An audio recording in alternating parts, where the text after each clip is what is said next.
नमस्कार, मैं हूं हरिशंकर व्यास। सेंट्रल हॉल में आपका स्वागत है।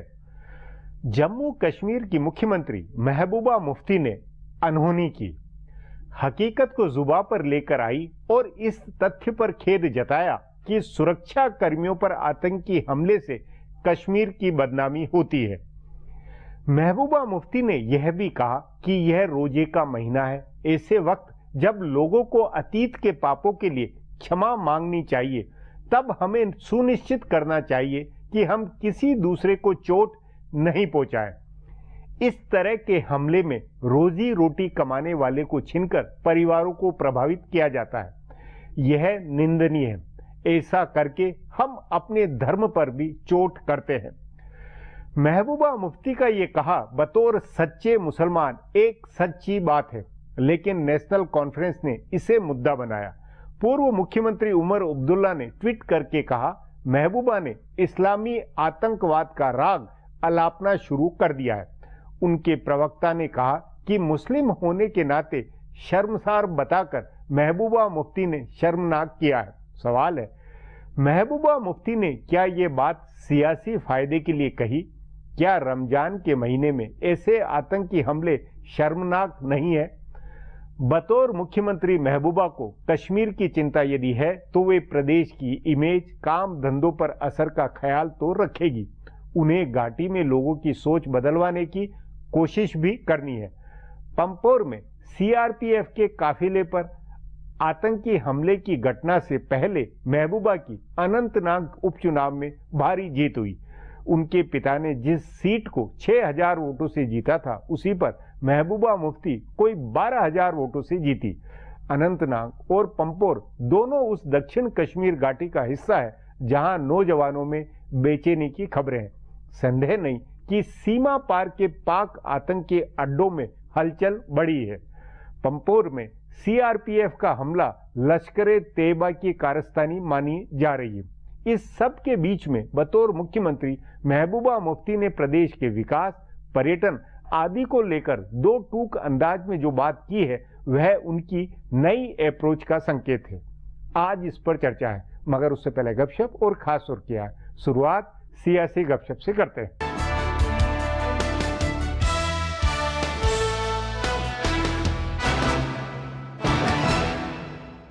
केंद्र सरकार में फेरबदल की तारीखों को लेकर जो नया अनुमान है, उसके मुताबिक 7 जुलाई को 5 दिन के लिए अफ्रीका दौरे पर रवाना होने से पहले नरेंद्र मोदी के नए मंत्रियों को शपथ दिला दी जाएगी। प्रधानमंत्री ने आज अपनी मंत्रिपरिषद के साथ समीक्षा बैठक भी कर ली है और कहा जा रहा है कि संभावित मंत्रियों के नाम को लेकर मोदी ने पार्टी के अध्यक्ष अमित शाह के साथ चर्चा भी कर ली है। भाजपा के जानकार सूत्रों का कहना है कि इस बार भी फेरबदल लगभग पूरी तरह से उत्तर प्रदेश, उत्तराखंड और पंजाब को ध्यान में रखकर की जाएगी। तीनों राज्यों से नए मंत्री बनाए जाएंगे। पंजाब से नवजोत सिंह सिद्धू और उत्तराखंड से भगत सिंह कोश्यारी के नाम की चर्चा है। वैसे चर्चा भुवन चंद्र खंडूरी की भी है, लेकिन उनकी उम्र 80 साल से ज्यादा हो गई है। उत्तर प्रदेश से पहले ही 1 दर्जन से ज्यादा मंत्री हैं, लेकिन कहा जा रहा है कि 3 और नए मंत्री शामिल किए जा सकते हैं और 3 या 4 मंत्रियों को प्रमोशन मिल सकती है। नए मंत्रियों की रेस में योगी आदित्यनाथ, जगदम्बिका पाल, शिव प्रताप शुक्ल, सतपाल सिंह, साध्वी सावित्रीबाई फुले, राजवीर सिंह आदि के नाम हैं। इनके अलावा महेश शर्मा, मुख्तार अब्बास नकवी, संजीव बालियान और मनोज सिन्हा को प्रमोशन भी मिल सकती है। यूपी चुनाव की वजह से कलराज मिश्र की कुर्सी भी बच जाएगी। कैबिनेट में फेरबदल के साथ ही भारतीय जनता पार्टी के संगठन में भी कुछ बदलाव किया जाएगा। हालांकि यह बदलाव बहुत मामूली होगा। पार्टी के जानकार सूत्रों के मुताबिक अमित शाह ने पहली बार अध्यक्ष बनने के बाद ही धीरे धीरे करके अपनी टीम बनानी शुरू की थी। वह टीम बन गई है, इसलिए उसमें बदलाव की गुंजाइश कम है। माना जा रहा है कि पार्टी के केंद्रीय संगठन से ज्यादा मोर्चे और प्रदेश संगठन में बदलाव होगा। इसके अलावा कहा जा रहा है कि 8 नए प्रकोष्ठ बनेंगे, जिनके प्रभारी या संयोजकों के नाम का ऐलान किया जा सकता है। अमित शाह की टीम के कुछ सदस्यों के मंत्री बनने की संभावना है। अगर वे सरकार में शामिल होते हैं तो उनकी जगह नई नियुक्ति होगी। जानकार सूत्रों के मुताबिक पार्टी के राष्ट्रीय उपाध्यक्ष विनय सहस्त्रबुद्धे और महासचिव भूपेंद्र यादव सरकार में शामिल हो सकते हैं। इसके अलावा एक राष्ट्रीय उपाध्यक्ष BS येदुरप्पा कर्नाटक के प्रदेश अध्यक्ष बना दिए गए हैं। सो संभव है कि 2 नए उपाध्यक्ष और एक महासचिव बनाया जाए। मौजूदा महासचिवों में से लगभग सभी के बने रहने की संभावना है। सचिव और प्रवक्ताओं की टीम में कुछ बदलाव हो सकता है। कुछ नए चेहरे लाए जा सकते हैं। मोदी की सरकार से कुछ मंत्रियों की विदाई की संभावना है। माना जा रहा है कि ऐसे मंत्रियों को केंद्रीय या प्रदेश संगठन में जगह मिल सकती है। जहां तक प्रदेशों की बात है तो बिहार और दिल्ली में बदलाव की संभावना जताई जा रही है। 2 साल के कामकाज की समीक्षा और उसके आधार पर सरकार में होने वाले बदलाव को लेकर कई मंत्रियों की बेचैनी बढ़ी है, तो दूसरी ओर कई सांसदों की बेचैनी इसलिए बढ़ी है क्योंकि मीडिया में उनको मंत्री बनाए जाने की चर्चा चल रही है। खबरों के मुताबिक आधा दर्जन मंत्री या तो सरकार से बाहर होंगे या उनके विभाग बदले जाएंगे। बताया जा रहा है कि कानून मंत्री डीवी सदानंद गौड़ा, अल्पसंख्यक मामलों की मंत्री नजमा हेपतुल्ला और राज्य मंत्री गिरिराज सिंह व निहाल चंद की विदाई हो सकती है। इनके अलावा कृषि मंत्री राधा मोहन सिंह, पर्यावरण मंत्री प्रकाश जावड़ेकर और संचार मंत्री रविशंकर प्रसाद के मंत्रालय बदले जाने की भी चर्चा है। जिन मंत्रियों को इस बदलाव में फायदा होने वाला है उनमें पहला नाम ऊर्जा मंत्री पीयूष गोयल का है। उनके अलावा उत्तर प्रदेश के 4 मंत्रियों को तरक्की मिल सकती है। बताया जा रहा है कि उत्तर प्रदेश, उत्तराखंड और पंजाब के अलावा बिहार, मध्य प्रदेश, महाराष्ट्र और राजस्थान से नए मंत्री बनाए जा सकते हैं। मध्य प्रदेश से इस बार राज्यसभा में भेजे गए MJ अकबर मंत्री बनने की उम्मीद कर रहे हैं। उनके अलावा जबलपुर के सांसद राकेश सिंह का नाम भी संभावितों में शामिल है। राजस्थान से लोकसभा सांसद अर्जुन मेघवाल और राज्यसभा सांसद भूपेंद्र यादव के नाम की भी चर्चा है। तो महाराष्ट्र से राज्यसभा सदस्य बने विनय सहस्त्रबुद्धे भी मंत्री पद के दावेदार हैं। इनके अलावा बिहार और कर्नाटक से एक नए मंत्री बनाए जा सकते हैं। अब आज की सुर्खियां हैं, ये लीक से कुछ हटकर है और इनसे देश की दशा दिशा को बूझ सकेंगे।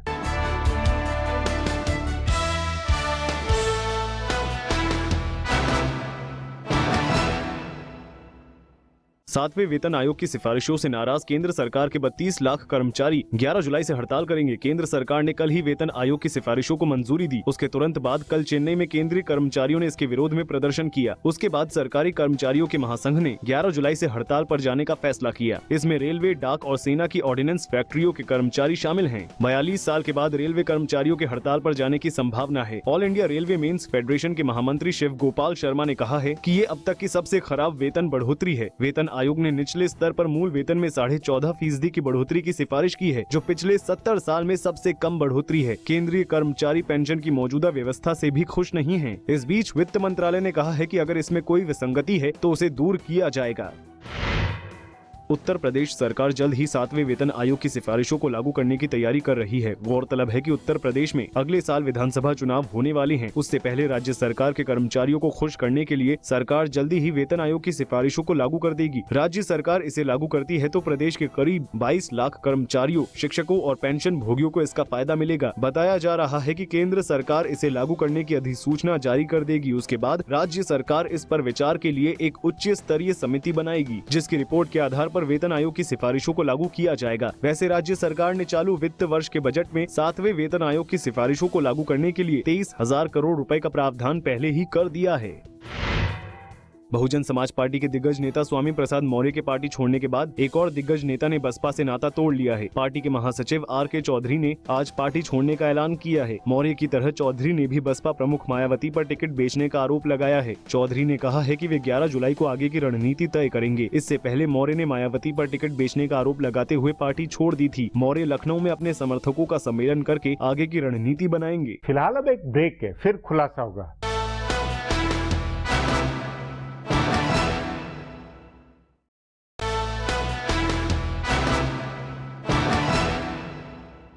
रमजान के पाक महीने में CRPF के 8 जवानों की हत्या को यदि मुख्यमंत्री शर्मनाक, निंदनीय माने तो क्या ये गलत है? यह कहना भी क्या गलत है कि इस तरह के हमले जम्मू कश्मीर को बाकी भारत में हो रहे विकास के हिस्से से वंचित करते हैं? लगता है जम्मू कश्मीर की जमीनी हकीकत में महबूबा मुफ्ती दमदार लीडरशिप देने के मूड में है। इस पर आगे चर्चा करें, उससे पहले देखें मेरा यह खुलासा।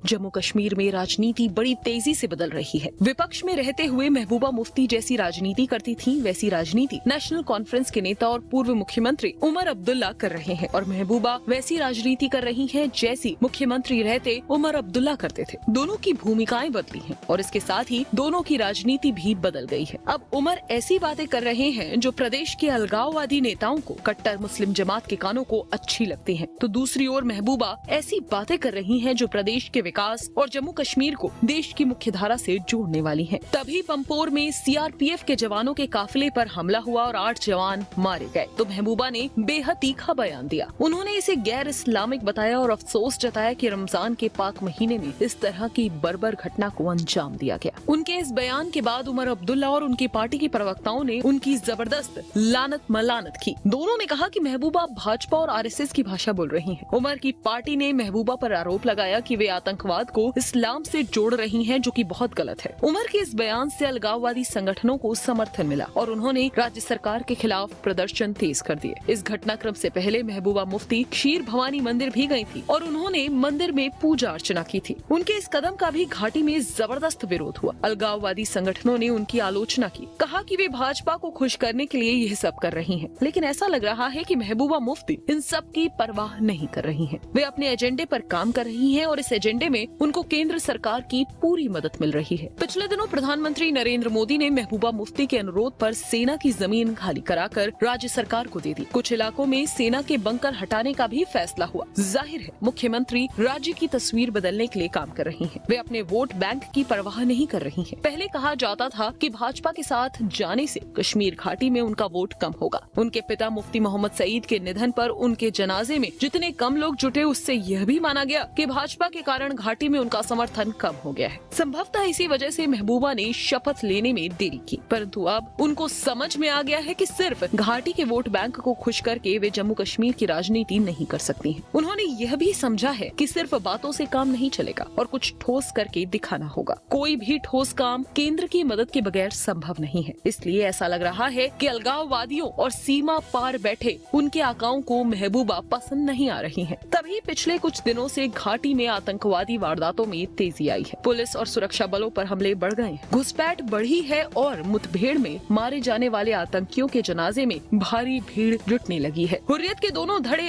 ऐसी घटनाओं को बढ़ावा दे रहे हैं। इसे लेकर केंद्र और राज्य दोनों सरकारों को अलर्ट होना होगा। अब एक ब्रेक है, उसके बाद मुख्यमंत्री महबूबा मुफ्ती की 2 टूक बातों पर चर्चा करेंगे।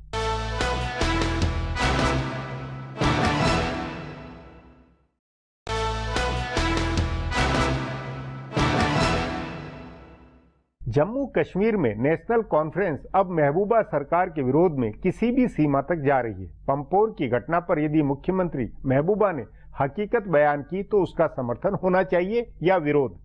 रमजान के महीने में आतंकी हमले से क्या धर्म समुदाय की वाहवाही होगी? उस नाते आतंक के खिलाफ महबूबा मुफ्ती 2 टूक स्टैंड लेती लगती है। इस पर चर्चा के लिए आज मेरे साथ वरिष्ठ पत्रकार अजय सेतिया है।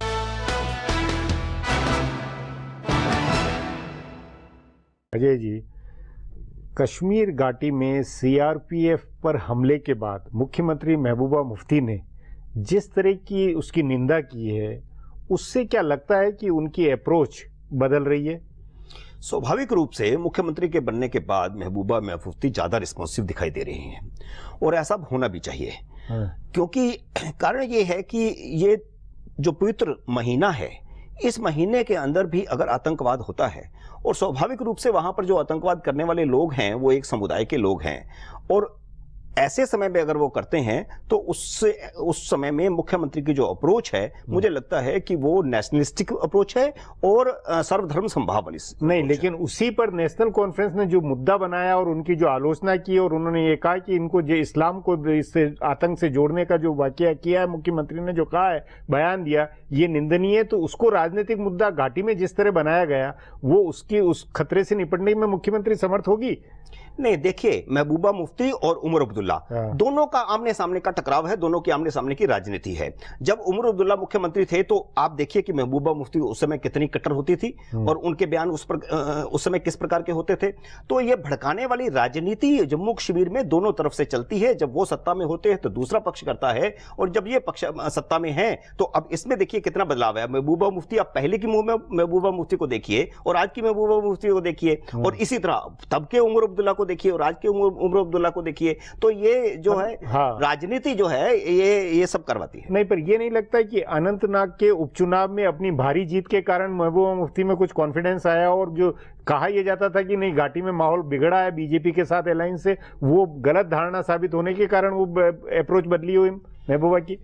ये भी हो सकता है, लेकिन महबूबा मुफ्ती का जिस प्रकार आतंकवादियों ने चुनाव का बहिष्कार किया, हाँ, विरोध किया, हाँ, तो इसीलिए इसके बावजूद वो जीत के आई और डबल मतों से जीत कर आई। उनके पिताजी 6,000 वोटों से जीते थे, ये 12,000 वोटों से जीती है। तो ये हिंदू और मुसलमान का जो समन्वय पैदा हुआ है, ये उसका भी नतीजा है और उसका स्वाभाविक रूप से उसकी मानसिकता पर असर पड़ेगा महबूबा पर, और वो पड़ा है। नहीं, लेकिन इसमें दूसरी तरफ ये रिपोर्ट आती है कि इस समय मतलब घाटी के अंदर और खासतौर पे दक्षिण कश्मीर की तरफ बहुत ये नौजवान जो है भटक रहे हैं, बाहर जा रहे हैं, मतलब आतंकी लड़ाके बन रहे हैं।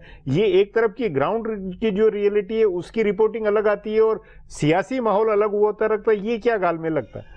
देखिए, ग्राउंड की जो रिपोर्ट दिल्ली तक पहुंचती है वो शायद पूरी सच नहीं होती है, क्योंकि एक गैंग कह लो या एक 50-100 लोगों का एक गुट बन जाता है, जुट बन जाता है और उसी को फोकस कर देता है मीडिया, और ऐसी स्थिति है नहीं। जैसे अभी लेटेस्ट जो है हमको जानकारी मिली कि भारतीय जनता पार्टी ने अपनी जो मेंबरशिप ड्राइव वहां पर चलाई, 8 लाख टोटल मेंबर बने हैं जम्मू कश्मीर में, जिसमें 3.5 लाख घाटी में है। घाटी में 3.5 लाख उसमें से घाटी में है, 4.5 लाख जम्मू में बने हैं सिर्फ। तो ये कितना बड़ा बदलाव नहीं, पर ये घाटी में किस इलाके से है? ये मतलब घाटी के अंदर भाजपा का कैंपेन हुआ है, ये लद्दाख वाला इलाका तो नहीं है? नहीं, लद्दाख वाला इलाका नहीं है और इसमें बहुत सारे मुस्लिम बने हैं। अब देखिए, भाजपा को 2 MLC बनाने का मौका मिला तो उन्होंने एक मुस्लिम को बनाया है, घाटी से एक मुस्लिम को बनाया है और एक कश्मीरी पंडित को बनाया है। तो इस प्रकार का समन्वय का वातावरण ये महबूबा मुफ्ती के शासन के समय शुरू हुआ है। तो उस नाते ये लगता है आपको कि इस बार भाजपा और जो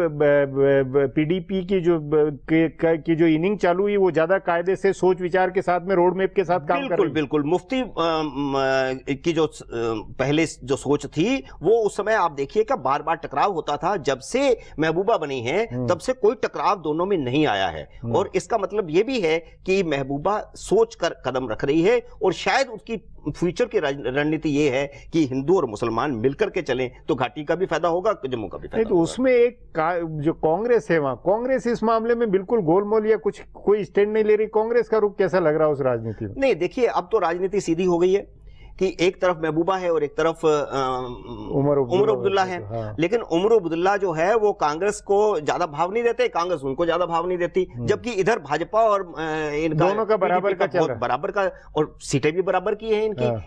ये भी एक वजह है, तालमेल अच्छा होने की ये भी एक वजह है कि दोनों की सीटें बराबर की हैं। उस नाते आपके अनुसार केंद्र से मदद, या जो कि महबूबा मुफ्ती ने कहा कि विकास पर फोकस या पर्यटन, या उन्होंने जो इस बार बात कही इस बयान इस घटना के साथ में, उन सब से लगता है कि डेवलपमेंट पे फोकस करके वो कुछ अब घाटी में भी और जम्मू क्षेत्र में भी बराबर ध्यान देकर कुछ आगे बात बढ़ाएगी? निश्चित रूप से ऐसा होना चाहिए, लेकिन हमें उम्मीद करनी चाहिए कि ऐसा हो। जबकि घाटी के अंदर जब हम बार बार देखते हैं कि कुछ भी बार बार बीच बीच में घटनाएं हो जाती हैं और घटनाओं की संख्या बढ़ रही है, देखिए दोनों संख्या बढ़ रही है और वो पाकिस्तान तिलमिलाया हुआ है। असल में स्थिति ये है कि जम्मू कश्मीर में हिंदू और मुसलमान का जो समन्वय वाली सरकार बनी है उससे पाकिस्तान के आतंकवादी तिलमिलाए हुए हैं और घटनाएं बढ़ रही हैं, और घटनाएं बढ़ रही हैं तो उसकी वजह से रिएक्शन भी हो रहा है और कुछ नहीं। तो वो बढ़ती हुई घटनाओं के बीच में जो महबूबा मुफ्ती ने जो स्टैंड लिया वो उस पर आगे फिर मतलब वो अंततः उससे उग्रवादियों और लड़ाकों के और महबूबा मुफ्ती के बीच में भी टकराव बढ़ने के आसार नजर आ रहे हैं। लेकिन महबूबा मुफ्ती के चुनाव ने यह साबित किया कि मुसलमान उनके साथ है।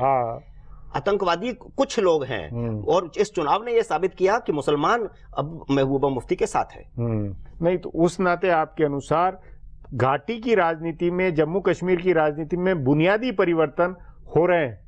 बुनियादी परिवर्तन हो रहे हैं। डिपेंड करता है कि भाजपा किस प्रकार कश्मीरी पंडितों को वहां पर ले जाने में, उनको स्थापित करने में कामयाब होती है, इस पर डिपेंड करेगा। अगर ये हो गया तो ये PDP और भाजपा का गठबंधन स्थायी हो सकता है। पर उसके लिए अभी PDP तैयार होती हुई नजर नहीं आ रही। उस मामलों के ऊपर PDP के MLA जो उनका रुख तो अभी भी सख्त है। मुझे लगता है कि महबूबा मुफ्ती के इस मामले में भी बदलाव है और आने वाले समय में शायद ये दिखाई देगा कि वो कश्मीरी पंडितों के बारे में रुख में परिवर्तन करेगी। जी अजय जी, बातचीत को यहीं समाप्त करेंगे। प्रोग्राम में आने के लिए बहुत बहुत धन्यवाद। हमारा प्रोग्राम अब यहीं खत्म होता है। आग्रह है प्रोग्राम पर अपनी राय hsvyas@nayaindia.com पर ईमेल करके बताएं या hsvyas@Twitter और Facebook/नया इंडिया न्यूज़पेपर पर जाहिर करें।